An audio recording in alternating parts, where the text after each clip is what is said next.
Este es un grupo de enfermedades que eh, en neurocirugía pasan a un segundo lugar, ¿no? Porque son enfermedades no muy frecuentes, ¿no? Generalmente son de tratamiento clínico, más que quirúrgico, porque la afección general de estas enfermedades degenerativas de la columna vertebral son extensas, entonces hacer una acción quirúrgica en este tipo de pacientes no, a veces no se puede hacer porque abarca un gran sector de la espina. Está más también enraizada con la ortopedia, ¿no? Pero de todas maneras vamos a ver todo lo que son hernias del núcleo pulposo, el canal estrecho, explicarlo y también la espondilitis, ¿no? Todas estas enfermedades degenerativas, ah, como dice acá el slide, están relacionadas con el tiempo de vida, o sea, la edad, mejor dicho, y los aspectos degenerativos que ocasionan cambios en la anatomía normal, como se puede esperar en toda persona o toda persona que envejece. Estos cambios degenerativos de los tejidos que componen la espina son los que nos van a llevar a la patología de, de este tipo de enfermedades. Bueno, para comprender un poco mejor, va a ser un recordaris de lo que es la anatomía y dentro de ella la unidad, lo que se conoce como unidad funcional, ¿no? La espina dorsal está constituida por elementos mesenquimales, por ejemplo, ¿no? Y ectodérmicos. Ustedes saben que el mesénquima en el aspecto embrionario es todo el tejido que sirve de protección para otros miembros, ¿no? En este caso, el mesénquima está constituido por las vértebras, el canal, los discos, los ligamentos, etcétera, ¿no? Estos son los elementos derivados del mesénquima. Eh, y el elemento nervioso sería, el elemento noble sería el sistema nervioso central, es decir, la médula y las raíces, ¿no? De tal manera que la unidad funcional está comprendida así, ¿no? Un, un derivado del tejido mesenquimal y un derivado del tejido ectodérmico. Y entonces la unidad funcional de la columna está constituida, según este concepto, por dos vértebras adyacentes para arriba y para abajo, ¿no? Que en el momento quirúrgico se toma en cuenta para hacer el corte cuando se hace un abordaje grande y no es una cirugía de mínima invasión.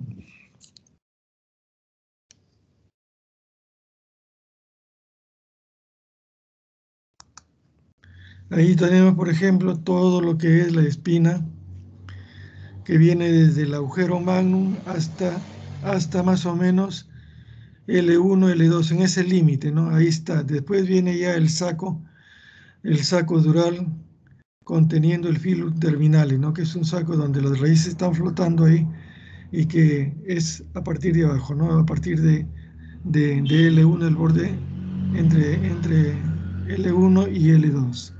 Ahí tenemos todos los elementos que estábamos diciendo en la figura de al lado, donde están la mayoría de elementos que pueden ser comprometidos o que van a ser comprometidos, porque de todas maneras en las personas cuando envejecen, todos vamos a presentar este tipo de patología, unos más, otros menos, ¿no?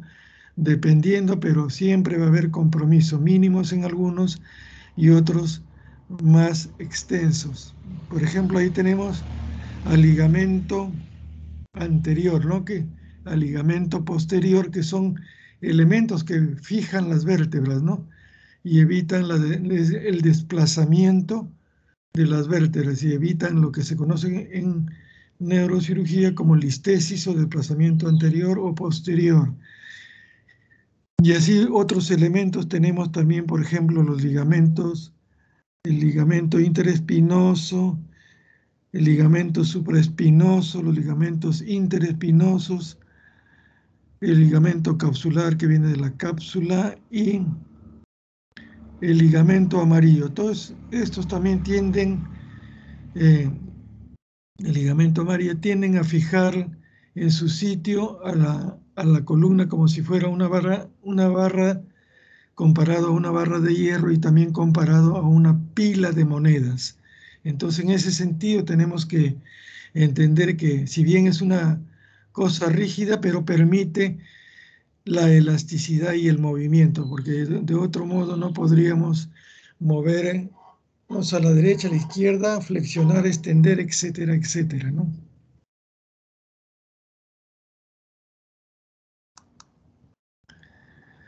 Entonces, bien, yendo a las patologías de los aspectos degenerativos, tenemos la famosa hernia del núcleo pulposo, que es la que más frecuentemente se presenta en las personas en las personas jóvenes por un efecto traumático que puede ser una caída sentada, una caída axial, es decir, de pie, y en los adultos ya porque se agrega la actividad degenerativa, ¿no? El disco se deshidrata, el núcleo pulposo se deshidrata, mejor dicho, el disco del anillo fibroso se cuartea por donde puede escapar parte del núcleo pulposo en diferentes direcciones, ¿no?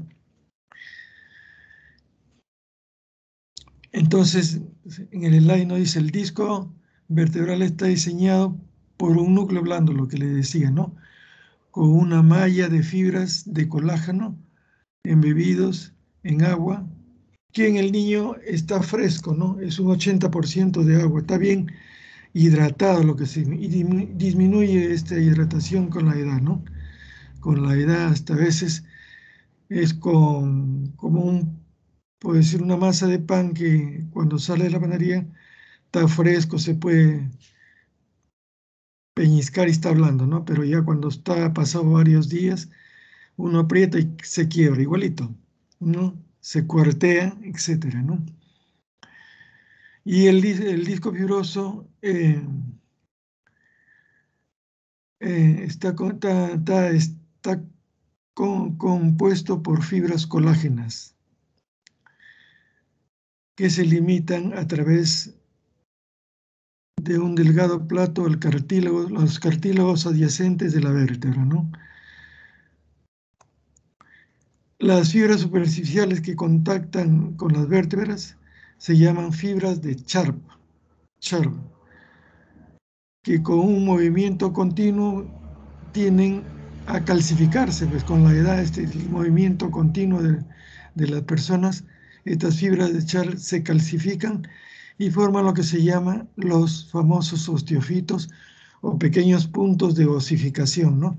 Que pueden crecer y unirse entre las vértebras.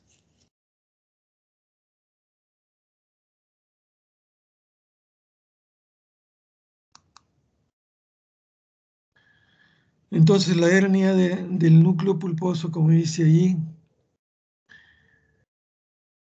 es la protrusión generalmente del núcleo pulposo, que es un núcleo gelatinoso que puede salir a través del anillo fibroso. Con fisuras múltiples, algunas se agrandan y por ahí podría escapar. Podría irse al lado lateral y comprometer el nervio, podría irse al otro lado contrario y también comprometerse a atacar el agujero, el receso o el agujero interespinoso por donde sale el nervio y apretar el nervio, ¿no es cierto? Y dar la sintomatología clásica de la hernia del núcleo pulposo. No puede comprimir los nervios que están saliendo de la columna a través del agujero magno o pueden comprometer también la médula en sí, sobre todo cuando hay una dirección anterior, ¿no? Eh, la sintomatología que produce generalmente es dolor, y cuando es radicular hay hormigueo y parestesia, ¿no?, en el nervio, ¿no? Y puede haber este compromiso motor ya más adelante cuando está muy comprometida, prácticamente en este punto de la evolución y el paciente no, el dolor está muy incrementado que lo inhabilita, ¿no?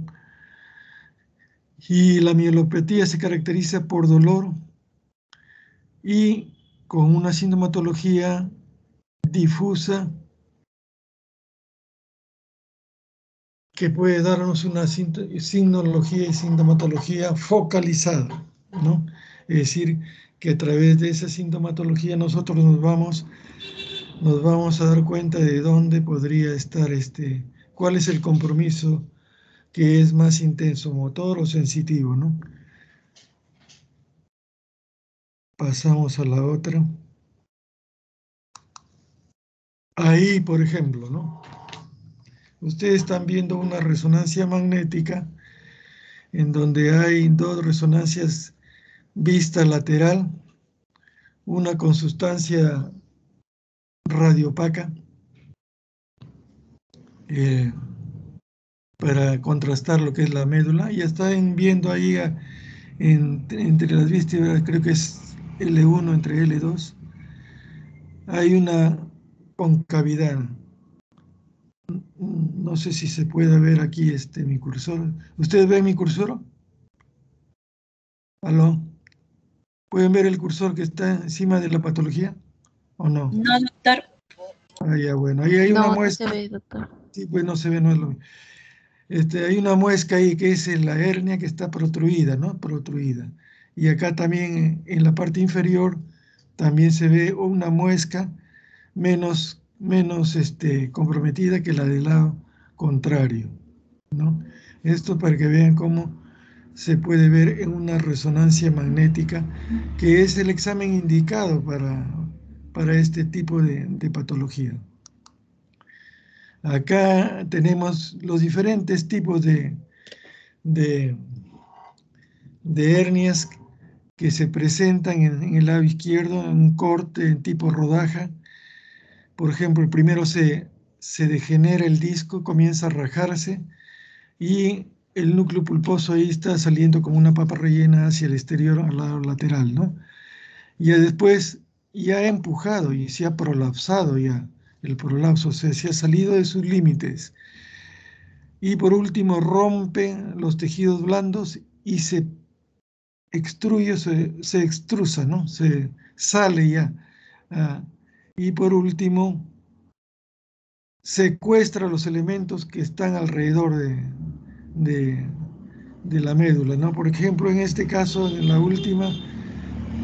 el último disco, podemos ver que está comprimiendo la raíz que sale por la región lateral, ¿no? En el lado derecho estamos viendo cómo invade el canal en negro, ¿no? Ya se ha extruido esa vértebra, ¿no? Y los elementos del núcleo pulposo, que son los que generalmente producen el, el, este tipo de patología.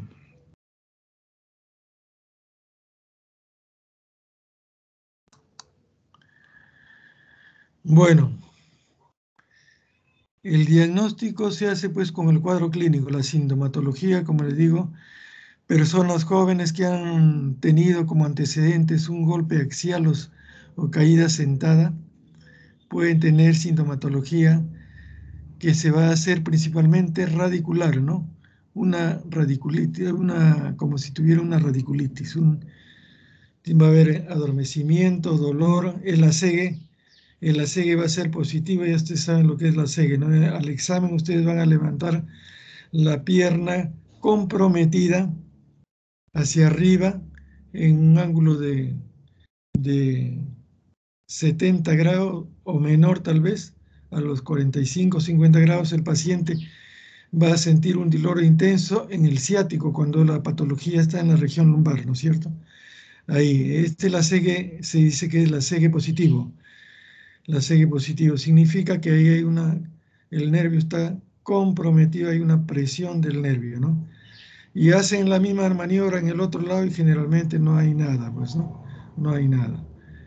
O lo hacen parar también de talón o de puntas de pie, también se va a ver ese tipo de dolor que se distribuye por todo lo que el nervio ciático recorre, ¿no? En la región cervical, que es frecuente también las hernias, también se va a producir adormecimiento, y cuando mueven el cuello también se va a producir algo parecido a lo que ocurre en la región lumbar. Entonces, la sintomatología es eso. Teniendo esa sintomatología, ustedes pueden sospechar desde el punto de vista clínico que este paciente, si es joven, probablemente tenga una HNP. Y si es adulto, ya también igualito, ¿no? Ya de otro tipo de etiología, porque puede ser que ya exista un espóndilo ahí que está apretando los nervios también, ¿no? Una fibrosis que ahoga el nervio y produce dolor. O una rotura que se ha hecho por la espondilitis misma y ha salido el núcleo pulposo por ahí. Entonces, una vez que se tiene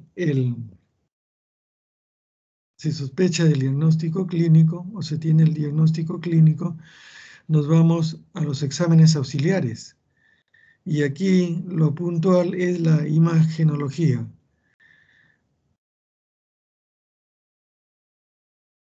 La imagenología, como puede ser los exámenes radiológicos, sobre todo en las personas de mediana edad, donde se va a ver un compromiso de deshidratación del disco, que se puede ver como una disminución de la altura, ¿no? Una disminución, no se va a ver el disco, por supuesto, pero en las placas simples no se va a ver. Pero si ustedes toman una placa simple de ese paciente que está en un sitio donde no tienen resonancia, van a ver una disminución del espacio intervertebral, probablemente concuerda con una deshidratación. Y si tiene sintomatología de HNP, prácticamente corroborarían el diagnóstico en un 80%. Después, si tienen una resonancia magnética, ya se va a ver el compromiso en vivo y en directo, ¿no? También en este caso, son útiles los exámenes del laboratorio tipo eléctrico, es decir, estudiar desde el punto de vista eléctrico el funcionamiento de una raíz nerviosa. Para eso tenemos que estudiar la velocidad de conducción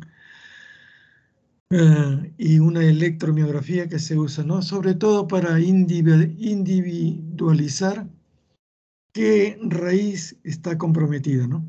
¿Qué raíz está comprometida? Puede ser, o mejor dicho, qué dermatoma está comprometida, ¿no? Puede ser alto, bajo, en dorsal inclusive por otro tipo de patología, etcétera, ¿no?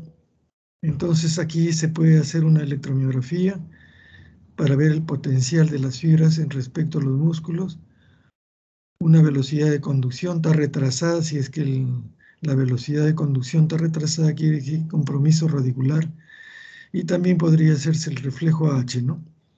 Que es otro tipo de acción, de examen bioeléctrico. Bueno, el tratamiento. El tratamiento de la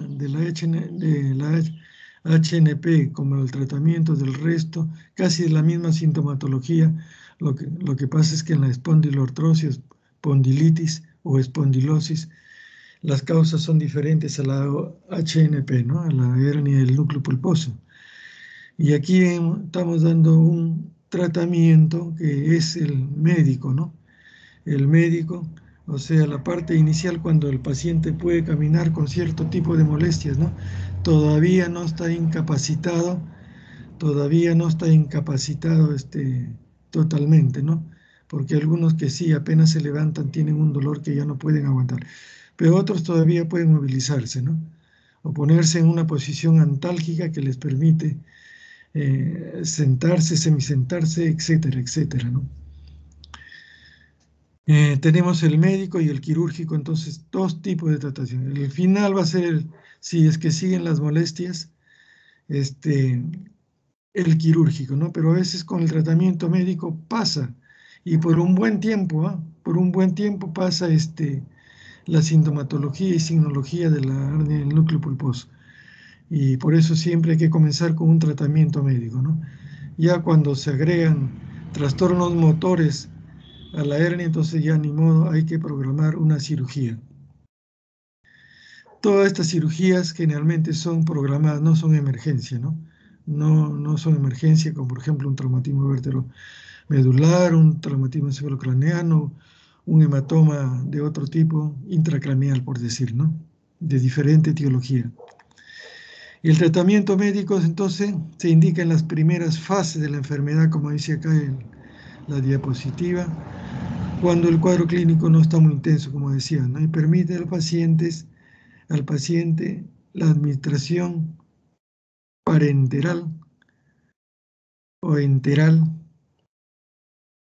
de medicación, ¿no? El otro tipo de tratamiento es parenteral que en este caso no es necesario, ¿no? O sea, todo por vía oral, ¿no? ¿Qué le podemos dar por vía oral? Primero, algunas medidas. Evitar el esfuerzo físico, ¿no? Quiere decir que si uno tiene una sintomatología de HNP, no puede levantar peso, pues. No puede levantar peso, ¿no? No puede flexionarse completamente y mm, eh, no puede girar la columna en forma brusca, tampoco ni hiperflexionarla ni hiperextenderla, ¿no? Pero todo, sobre todo, no puede caminar como si caminaba normalmente antes de que se produzca la hernia, ¿no? Eso es en el aspecto físico. Podríamos eh, indicar también un tratamiento eh, con medicamentos que sean a través de la piel, como por ejemplo algunas cremas. Hay una de ellas, el Esrilan, que frotado en la región comprometida disminuye bastante el dolor también, ¿no? Fisioterapia se llama esto, ¿no? Masajes, etcétera, en este punto, ¿no? Luego podemos utilizar AINES, ¿no? AINES tipo ibuprofeno. El ibuprofeno se puede dar dosis de 400 cada 6 u 8 horas, ¿no? Y si damos ibuprofeno, ¿qué tenemos que darle al paciente? También un antiácido para que no produzca lesiones en la mucosa gástrica, ¿no? Un antiácido.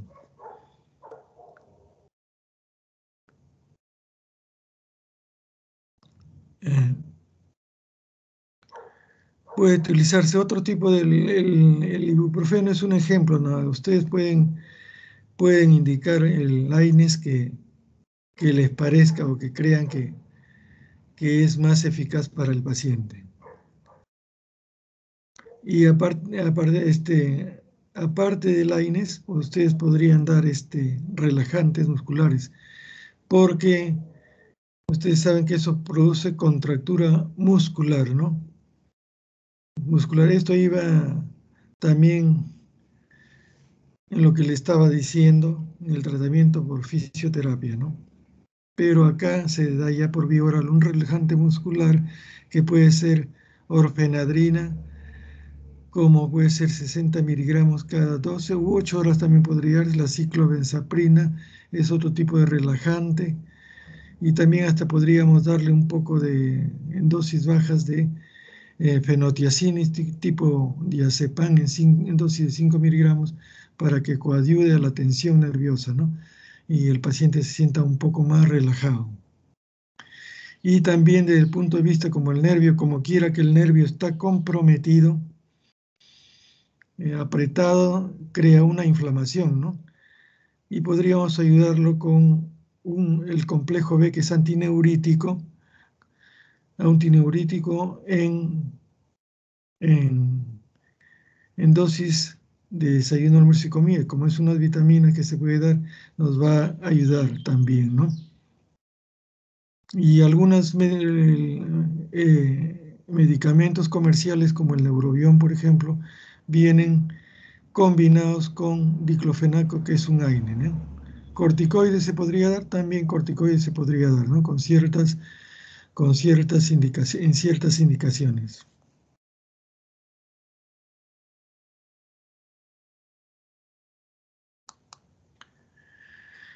El tratamiento quirúrgico,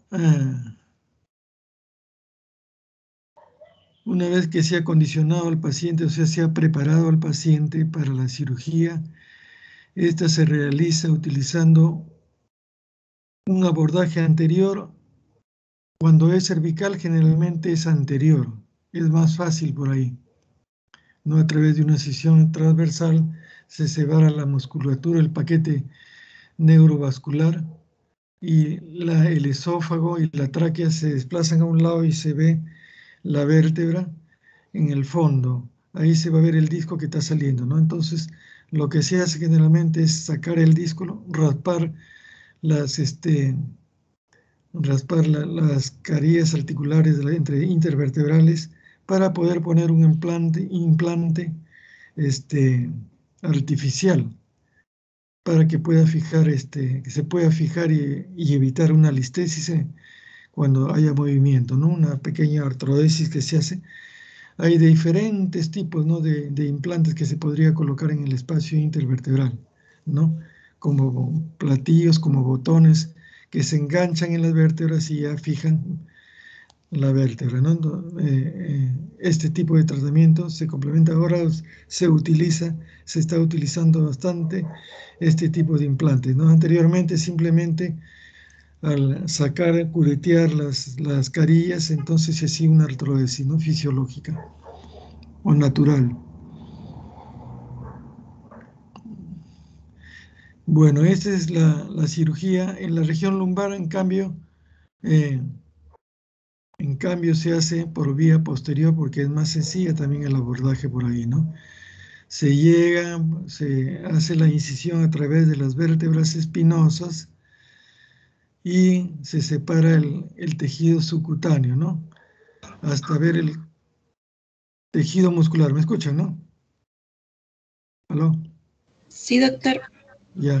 Entonces, lo que se hace es hacer una incisión, 2 vértebras para arriba y 2 vértebras para abajo de la vértebra que tiene la hernia, ¿no? O la vértebra enferma. Y luego, como digo, con separadores se va sacando la piel y el tejido subcutáneo de grasa como un ojal. Ese ojal se va a ver la musculatura que está adosada a la hipófisis espinosa, ¿no? Entonces, con curé, con legras, que son como unas cucharas gruesas, se separa la musculatura que está adherida a la hipófisis espinosa y a las láminas abajo, ¿no? Una vez que hemos entrado a las láminas, entonces la lámina es la que está cubriendo el arco posterior con una.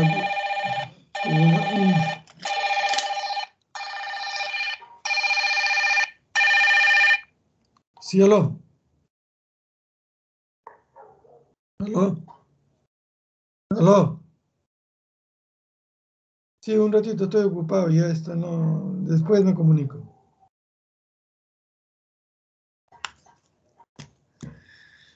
Este,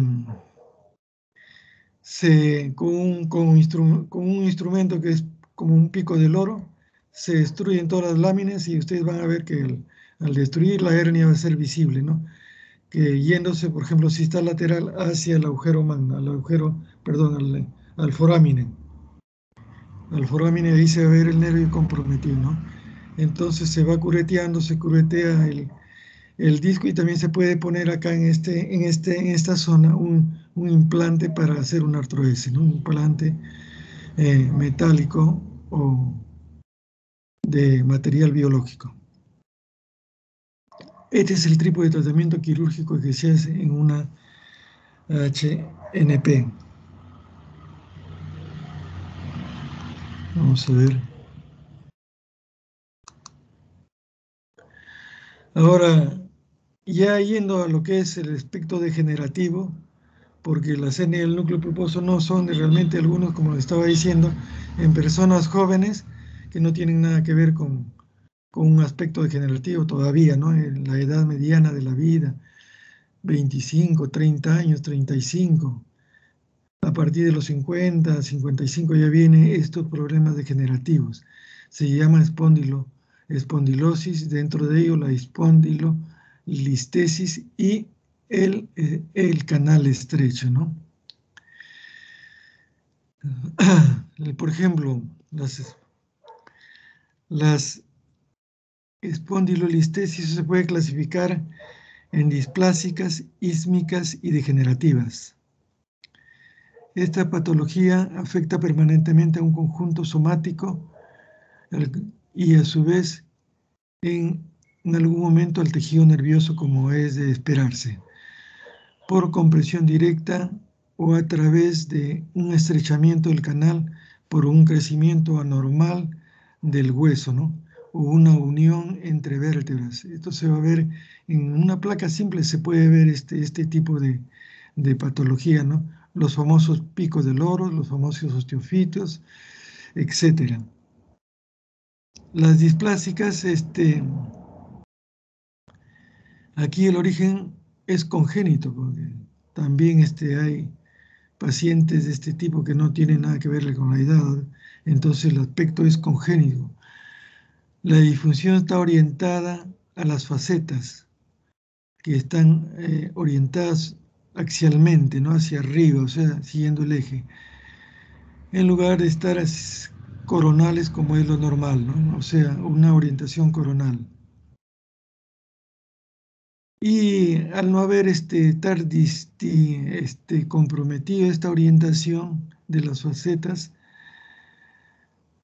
eh, las fuerzas de traslación generalmente desplazan a la vértebra, ya sea el segmento superior generalmente se hace un desplazamiento hacia adelante y el segmento posterior hacia atrás. Entonces tenemos una anterolistesis o una retrolistesis. Esto, ustedes saben, si hay un desplazamiento que compromete, si hay un desplazamiento anterolateral, por decir, que compromete el canal. Si está por encima de L1, entonces va a comprometer la médula, ¿no? La médula, sí. Pero si está abajo, y ya en el filus terminalis, entonces el compromiso no va a ser mucho porque va a haber espacio en el saco, que es un amplio, y las raíces van a tener todavía libertad para poder estar holgadas, ¿no? Pero arriba, cuando el nivel es alto, ya la patología es mucho más temprana y evidente.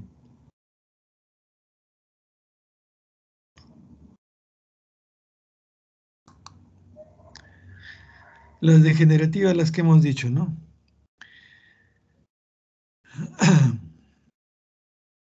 Las degenerativas también tienen que ver con la inestabilidad crónica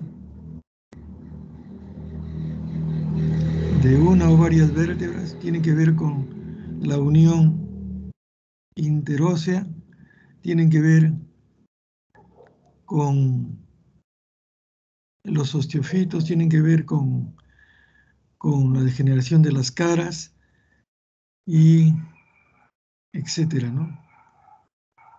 Entonces, acá lo que pasa es que el hueso crece en forma anormal e invade zonas que no debería invadir. Cuando jóvenes no están invadidas y por lo tanto no comprometen, ¿no? Eso es una degenerativa, ¿no? Una espondilosis degenerativa.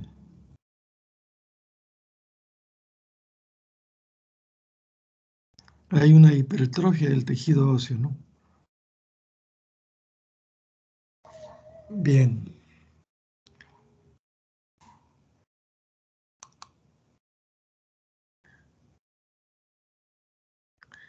La otro tipo ísmica se le llama istmo porque ustedes saben lo que es un istmo, ¿no? Es un estrechamiento, ¿no? Aquí el arco vertebral se une al cuerpo vertebral a través de los pedículos. El lugar por donde esto ocurre es un canal estrecho, débil y susceptible de fracturas por fatiga, lo que se considera como un istmo al ser estrechado en una determinada porción del canal, el mismo canal. Esto crea una inestabilidad y ocasiona también una listesis, un listezado.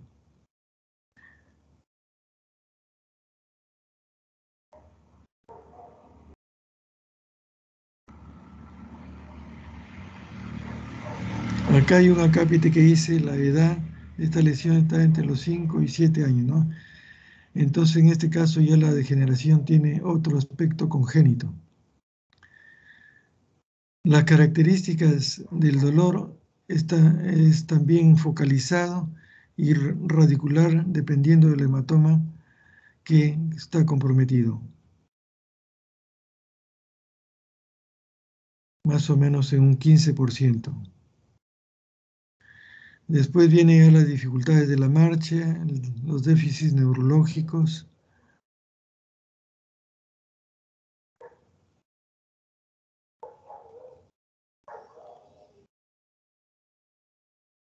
Y el aspecto congénito, como habíamos puesto en el párrafo anterior, más o menos está entre un 25 y 70%, ¿no? Entonces hay que tener presente de que si bien hay una degeneración del tejido, no es tan solo patognomónico de la edad, sino también de los defectos congénitos con que podría venir un paciente, ¿no? Que a través del tiempo, en poco tiempo, se va a dar una sintomatología.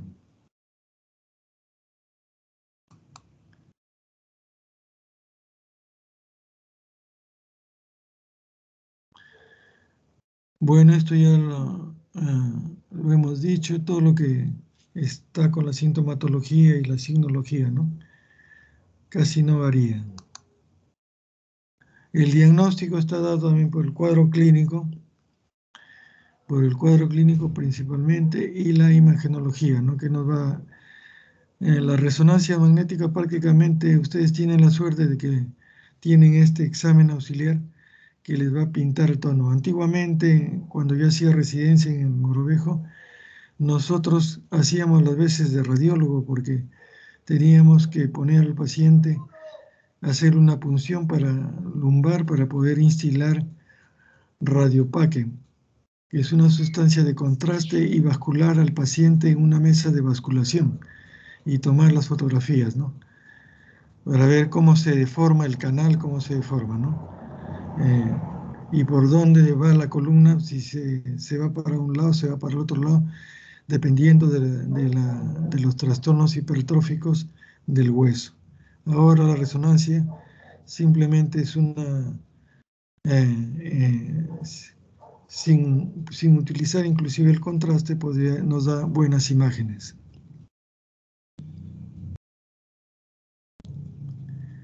El tratamiento en estos casos podría hacerse, si la lesión está bien focalizada en unos 2, 3 vértebras, podría realizarse. Pero como les digo, cuando es degenerativa y con la edad, hacer una cirugía muy amplia ya desestabiliza la espina, entonces generalmente no se hace, ¿no?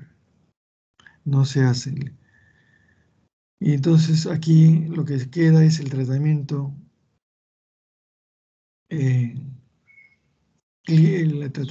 clínico medicamentoso, que simplemente nos va a paliar la patología, porque de otro modo no se puede hacer. Los canales estrechos, por ejemplo, en la región cervical, cuando abarca 1 o 2 vértebras, se puede poner un implante ahí. Lo que se hace es cerrar las láminas, fracturar las láminas, ampliar el espacio, o sea, bascular hacia un lado todo lo que son las vértebras, las láminas, las vértebras, basculan hacia un lado, por decir al lado derecho o al lado izquierdo, depende de dónde hagan la incisión o el aserrado de la lámina, y esa maniobra nos permite que el espacio crezca, ¿no? Y la médula se puede expandir. Y se complementa con unas láminas de titanio que se adosan a la parte donde limita el corte, con tornillos, pequeños tornillos que van hacia al hueso, ¿no? Sí, en la parte sobre todo de la superficie de las láminas, ¿no? O sea, la corteza dura. Y así queda ampliado el espacio, ¿no? También podría hacerse en otro tipo otro tipo de nivel de la columna.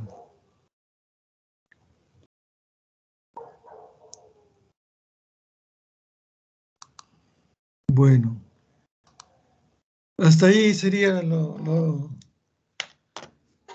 principal de lo más, he tratado de hacer lo más didáctico que se pueda. Les he dado algunas indicaciones de cómo es una cirugía. Desgraciadamente, no tengo muchos videos de cirugía, pero eso lo pueden ver en internet, ¿no? De las cirugías, si es que están interesados. Hay bastante cirugía de columna en internet. Acá yo tenía una, pero se me ha perdido. Una cirugía de columna que hacíamos con el doctor Moscol. No sé si lo conocen. Ahí en el Casimiro yo. Para tratar una HNP. ¿Alguna pregunta, algo que les inquiete? Sí, doctor, buenos días. Una pregunta. En un caso de una paciente que ya, digamos, haya tenido una hernia cervical y haya sido operada, ¿puede que tenga otra hernia, muy aparte de a otra localización? Claro, por supuesto. Y una cosa más, doctor. En caso de una hernia cervical, yo tengo entendido que generalmente los pacientes presentan clínica en los miembros superiores, pero Claro, ¿puede darse que también presenten en los miembros inferiores? o cuando podría ser que se ataque el cordón posterior, podría haber comprometerse los miembros inferiores también. Pero generalmente es arriba, en los miembros superiores. Claro. Ok, doctor, gracias. Ya. ¿Alguna otra?